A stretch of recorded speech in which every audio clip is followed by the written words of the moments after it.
Hi, this is Ron Vaillant, your People's Party of Canada candidate for Prince George Peace River Northern Rockies in British Columbia. This is a very important video as it's going to affect all of Canada as we build up the picture of what's happening here.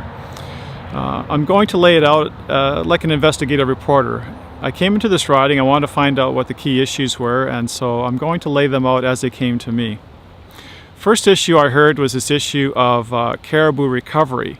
The issue of trying to set aside a huge swath of land. It's 420,000 hectares of land. It's over 1 million acres, and some are saying it could be 3 times that amount by the time it's all said and done.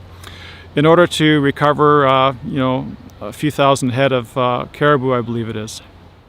So what happened here was in April of this year in the various different small towns, this information was rolled out to the people, and I'll show you some videos here later on as it shows you how many people showed up. A lot of places, it'd be 1,000 people.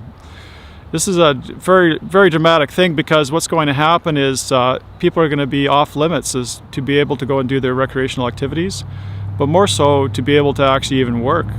Forestry, mining, drilling, all sorts of things will be off limits in order to recover these caribou herds. Now, what people are saying is that this huge swath of land, the caribou aren't all over this land. They're in certain segments. They're also, I'm told, are inbred too as well. They don't go and migrate up north where all the caribou really are. Well, people just don't feel that's necessary to have this huge swath of land set aside for these caribou. So they're not very happy about it. So that was in April, and they haven't had any meetings since, actually. But I did go to one meeting here, and I'll tell you about that in a little bit after this. Okay, moving on to another subject here, which is not directly related, is an issue of land treaty entitlements, I believe it's called. And the federal government is going ahead and laying aside, it's almost 1.5 million acres, as I understand it, here in BC to the Aboriginal bands. When they did the original land treaties, they said now that they've miscounted by a certain percentage of each band. For instance, the one we're going to talk about here is a blueberry band over by Fort St. John. There's less than 200 people in that band right now, and I understand that they've miscounted apparently 120 years ago about 100 head there, and they are allotted, I think, about 120 acres per head. Now, I could be off my numbers here, but this is just like a generality thing here. And so I guess apparently they miscounted all the way across BC, and it wouldn't surprise me actually if this is all the way across Canada. And there is a subdivision that's just north of Fort St. John, Red Creek I believe it's called, where the Blueberry Band is claiming land all around this subdivision. The only access would be the one road coming in. And they're not happy about that at all. They're not being compensated for any kind of property devaluation on account of this. These things have been going on for about 8 years with this subdivision. The people that I've talked to, they say that it wasn't really a very transparent situation, that they're kind of doled out the information piecemeal. And now they have kind of a big picture of what's going on. Earlier this year in January, the chief of the Blueberry Band had stated it was an open house talking about their new land claim that has been settled here. So in this town hall meeting, or this unveiling of their land claim, the chief had mentioned that it was all done in good faith with the stakeholders at hand.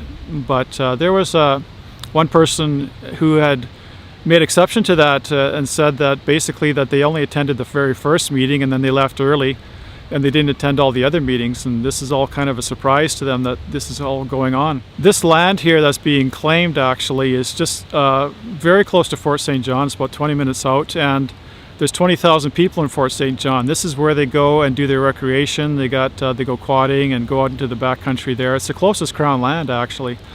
And you have less than 200 people in the Blueberry Band claiming this land. So it's going to be a great hit to the town for this land to be off limits. Okay, so that's another issue separate from the caribou recovery, but it still is going to be tied in actually in some ways. So up here in Northern BC, there's a partnership agreement between the Government of Canada, the provincial government, the West Moberly and the Saulteaux Aboriginal bands in regards to this caribou recovery and this huge allotment of land. There's no town mayors or councils involved in this partnership agreement at all. And I'd like to read some of that to you here.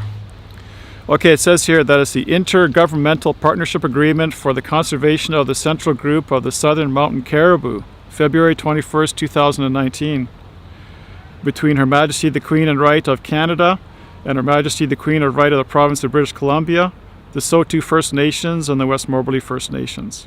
Preamble. So, whereas the woodland caribou, the southern mountain population, is a species which has been listed as threatened under the Federal Species at Risk Act, the SARA they call it. It's under Section 11 apparently.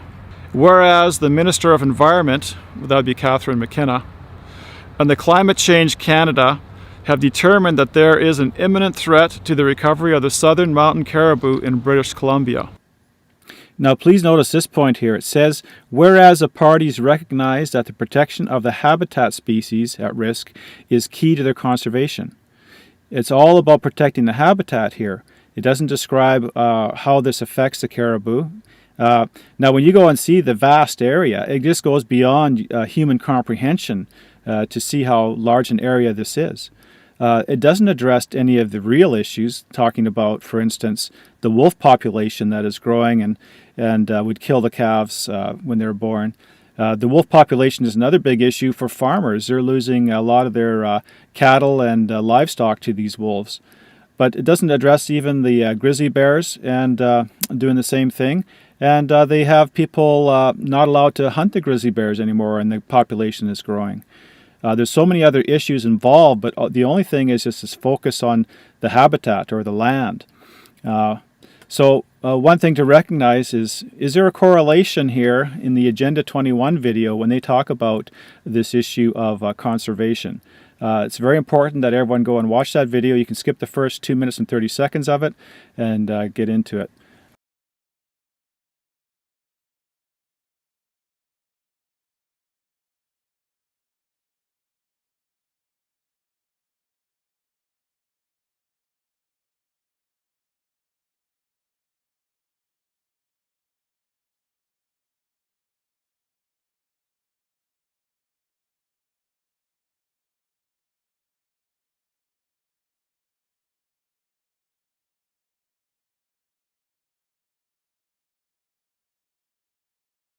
On the bottom of page 2, this is where it gets interesting. It says the British Columbia and Canada are committed to fully adopting and implementing the United Nations Declaration on the Rights of Indigenous People.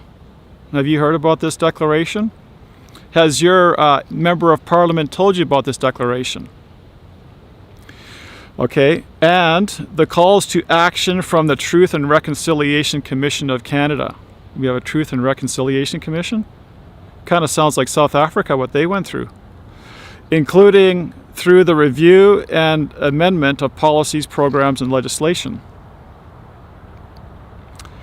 Going on onto page 3 here under purpose, it says the purpose of the partnership agreement is to set out and confirm the actions that the parties have agreed to take in order to achieve their shared objective of immediately stabilizing and expeditiously growing the population of the central group to levels that are self-sustaining and support traditional Aboriginal harvesting activities, consistent with the existing Aboriginal and treaty rights.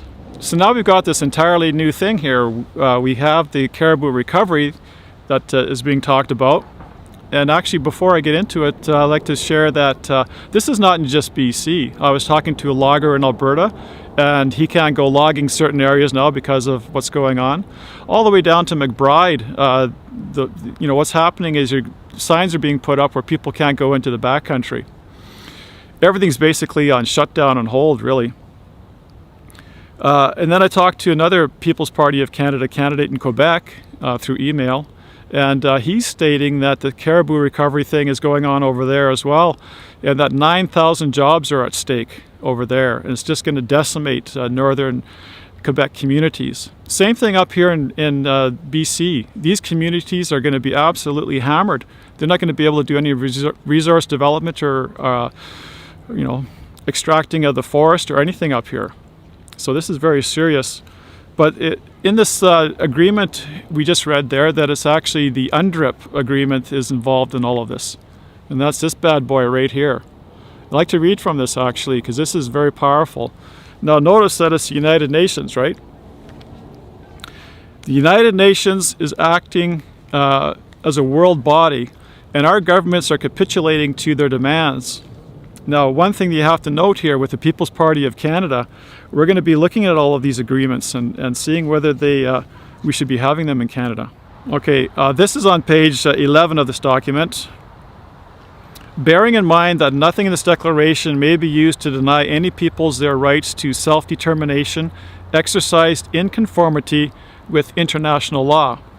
So this whole thing is based on international law, the United Nations law, not the Canadian government law. Okay, same page. Encouraging states to comply with and effectively implement all their obligations as they apply to Indigenous peoples under international instruments. Okay, so you have the authority here of the United Nations over top of Canada. Now this is page 14, Article 3. Indigenous peoples have the right to self-determination. Okay. By virtue of that right, they freely determine their political status and freely pursue their economic, social, and cultural development. Article 4.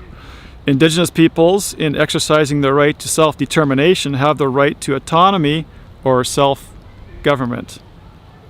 Article 5. Indigenous peoples have the right to maintain and strengthen their distinct political, legal, economic, social, and cultural institutions, okay, while retaining their right to participate fully, if they so choose, in the political, economic, social, and cultural life of the state. Okay, so here we have a situation here where they can be a nation within a nation. They can govern themselves, set up their own entire political system, and yet still fully participate in another political system of another state. Page 24 states in section, this is Article 21, Section 2, it says the state shall take effective measures and where appropriate special measures to ensure continuing improvement of their economic and social conditions. Particular attention shall be paid to the rights and special needs of Indigenous elders, women, youth, children, and persons with disabilities. Page 25, this is Article 24. It says Indigenous individuals have the equal right to the enjoyment of the highest attainable standards of physical and mental health. Okay. States shall take the necessary steps with a view to achieving progressively and full realization of that right. Okay, this is on page 26. This is Article 25. It says Indigenous peoples have the right to maintain and strengthen their distinctive spiritual relationship with their traditionally owned or otherwise occupied and used lands, territories, waters, and coastal seas, and other resources, and to uphold their responsibilities to future generations in this regard. Article 26(1) states that Indigenous peoples have the right to the lands, territories, and resources for which they have traditionally owned, occupied, or otherwise used. So what does that mean? Can you see a problem with that? What they've otherwise used. Can't they just say that they've used all of it? Okay, so they, with the whole thing with the caribou recovery, there was no meetings up until actually the coal and energy rally, which I attended.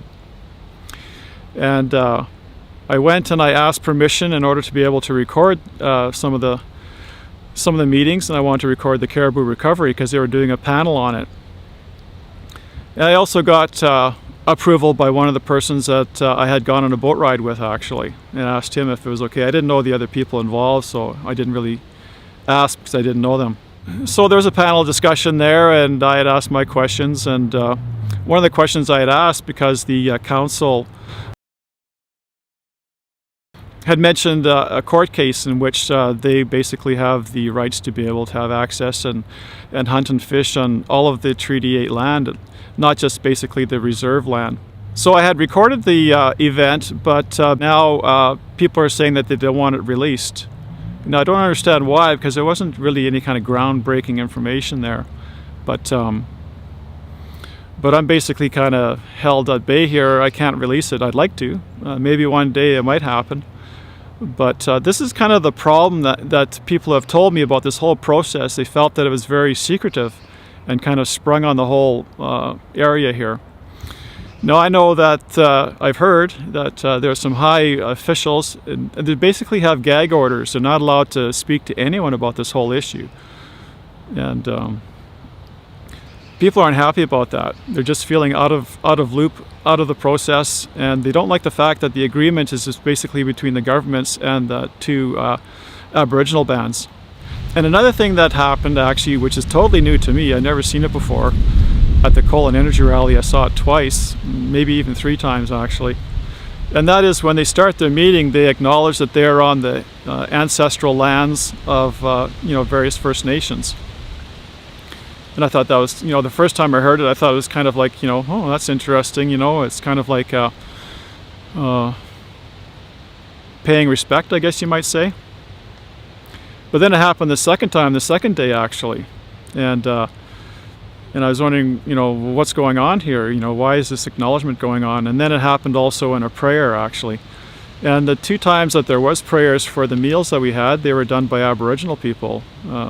The first time, that's no problem at all. But then I was wondering about the second time, how come they didn't have a Christian actually giving a prayer? It didn't make sense to me. But apparently what's happening is this is going on in almost every kind of public meeting, whether it's in a school or any kind of major meeting that's happening. They always give this acknowledgement. And here I'll show you an example.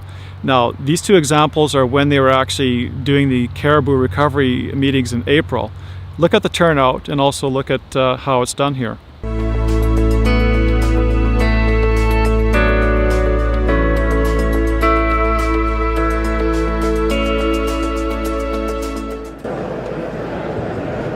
Good evening, everyone. I think we'll get started. So please take a seat if you can. Welcome to the first community engagement session that we're having over the next 3 weeks. It's great to start here in Chetwynd. It's great to be back here. As former Mayor Nichols knows that I've been here before. Would like to acknowledge that we are on the traditional territories of the Treaty 8 First Nations. So to me, it's almost like kind of like a statement of claim, or maybe even an indoctrination type thing. Why were they always repeating it all the time? I've never seen that in Alberta, actually. I've only seen it here in BC.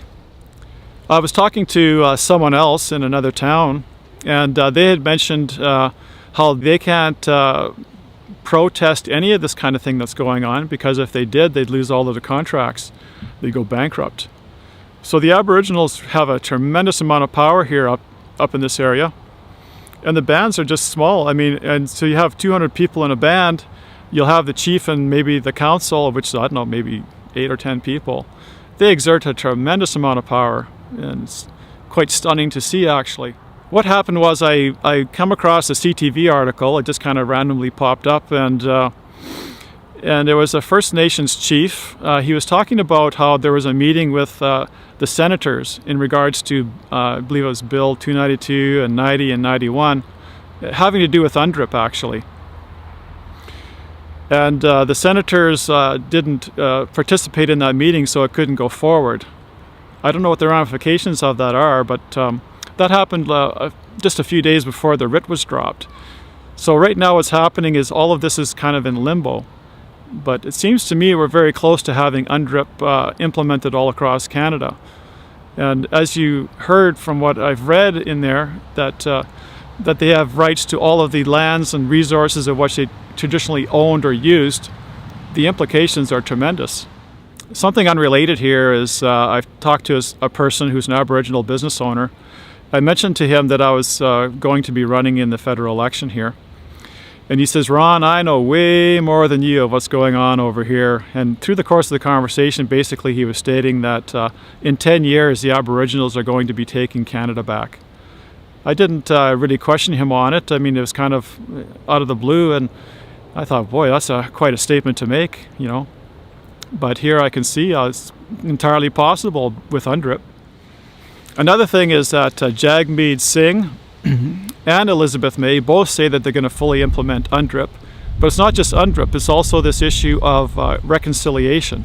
I haven't looked into that, but just reading what UNDRIP is, I can just imagine what the reconciliation thing is. So what I want to know is, why is it that the members of Parliament haven't warned the people of what's going on? How come this is all being kind of sprung upon us like some big trap? For instance, I mean, the two members of Parliament here in this riding, we got Todd Doherty on one side, who's running up against Young, and then you have Bob Zimmer, who I'm competing against as well. And I'm wondering, how come these guys haven't really warned the people? I know that I read an article with Bob Zimmer.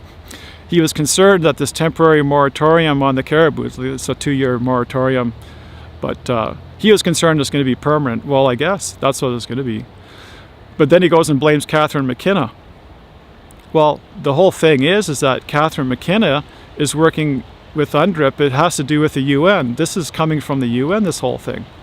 Now, Bob Zimmer should know that. I mean, if I can find this stuff out in just a month's time on my own dime, then, he's the official opposition. And you got, it's interesting here that Todd Doherty, he's actually racked up the biggest expenses out of any member of Parliament. And Bob Zimmer is number 4. These are supposed to be Conservatives. I think it was like $466,000 that Todd Doherty had racked up in 3/4 of a year. And I don't think that's including his wage. I think his wage is on top of that. And he racked up the highest flying expenses too as well. But and then Bob Zimmer, he's basically at around $412,000 for 3/4 of a year. Okay, so what are we talking here? We're talking about, I don't know, $600,000 a year for each of them. So, times that by 4, that's $2.4 million each, let's, as a rough number. So $5 million between the two of them. And have they, given us any kind of warning of what's going on here? Have they stood up to this whole situation? One of the first things that happened with Scheer when he won the leadership race, or, some people say it was stolen because there were 7,000 extra votes that night than members, and then they went to do a recount and the ballots were shredded. So you have that going on with Andrew Scheer, and the first thing he does, pretty much, is he has all of his members of Parliament vote in favour of the Paris Climate Accord. Andrew Scheer also wants to see Canada have a seat on the United Nations Security Council. They're all UN. So these members of Parliament, basically they can't really say too much, it seems to me. So where are these guys? What are they doing? How are they serving the people of these communities by allowing this stuff to happen without warning them? So to wrap up, basically, I mean, what we got going on here is we've got the United Nations with their UNDRIP, and they also got this reconciliation situation here with the Aboriginals. And huge swaths of land are going to be absolutely off limits to people. And there's no end in sight, really, because, I mean, first it's the caribou. What's it going to be next? The bear or the cougar?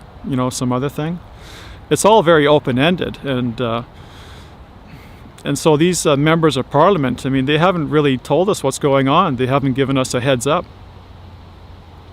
So what you really need to do is you need to get the People's Party of Canada in place so that we can actually go ahead and deal with it properly. Because here I am, I've been here for just over a month, and I've found out all this information, and I'm the one bringing this information to you. It's not these members of Parliament. United Nations, they want to be able to have their dictates on basically half of the world's land and water. If you go look at the United Nations biodiversity map of the United States, the rewilding of America, you're going to find that basically 3/4 of the United States is completely off limits to human traffic. And everyone's living funneled into compact cities. I knew this 20 years ago, but I just couldn't believe that they could actually pull something like that off. So is this what's happening here in Canada? Is this part of this rewilding of America? Because these towns are absolutely being hammered. Another issue that's come into play here is this whole thing with forestry. They're closing down mills left, right, and center, it seems like, and these towns are absolutely being hit hard. It has to do with the stumpage fees doubling, and it's just making it so it's unprofitable for these corporations to operate. Another thing that's going on with these small towns is that health services are being kind of channeled into the larger centers. So people are concerned that their small communities are just going to be basically, dried up. All in all, it looks like it's a very precarious situation for the northern communities of Quebec and BC. I don't know about the other provinces, but I fully suspect that it's all across Canada. So what we need to do is we need to have a government in play like the People's Party of Canada that's not going to go along with all of these UN various different agendas. We've stated clearly that we're going to go out of the UN Paris Accord, we're going to go out of the UN Global Compact on Migration, and we'll have to analyze these other ones as well. So it's the People's Party of Canada is your only hope really right now in Northern BC and Northern Quebec, because all these other parties are going to fully implement UNDRIP, and it's going to continue to involve the caribou recovery and the big land allotment that's being done. And it's not a very good situation to be in. So Ron Vaillant, People's Party of Canada, put me into office here. We can get her done.